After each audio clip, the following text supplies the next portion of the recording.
Okay, so the tools you're going to need to convert your Chris King R45 hub to SRAM XDR are a conversion kit, your hub, which will probably be in a wheel, some ring drive lube, a 5mm Allen wrench, and a 2.5mm Allen wrench. So let's get started. So I've gotten all my parts out of the bag, and I'm ready to disassemble the hub so that I can replace the parts that need to be replaced. First, we're going to remove the non-drive side end cap, and to do that, it can help to insert your 5mm Allen wrench in the drive side so that you can have something to pull against.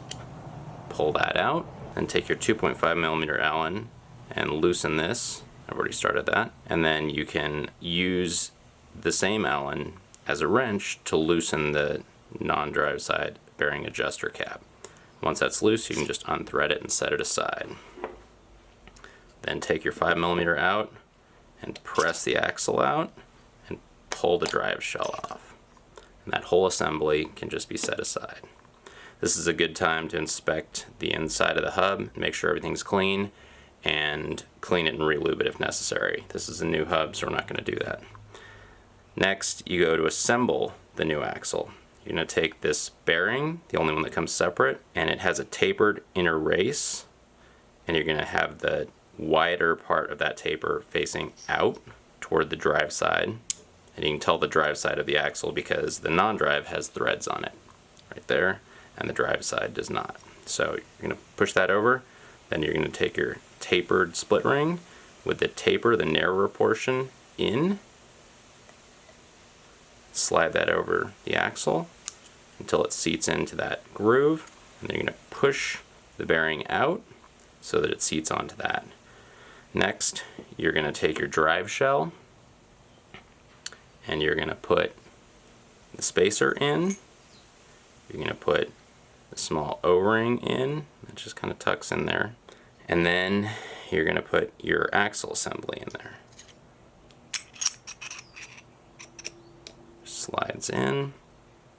Finally, put your cap on and have the O-ring in. So the O-ring will be hidden once it's all assembled. So that goes on. This is a good time to take your ring drive lube, put some on the helical splines before inserting the axle and drive shell into the hub.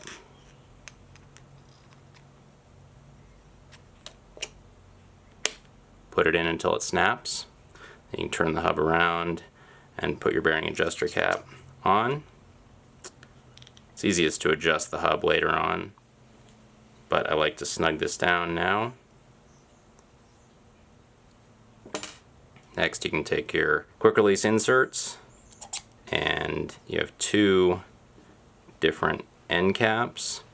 So we're going to put the one with a thicker edge on the non-drive side of the hub, which has the smaller diameter.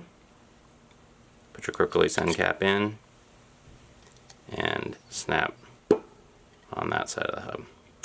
And then your hub is done, it's ready to go, just needs to be adjusted, and you've got an XDR driver now.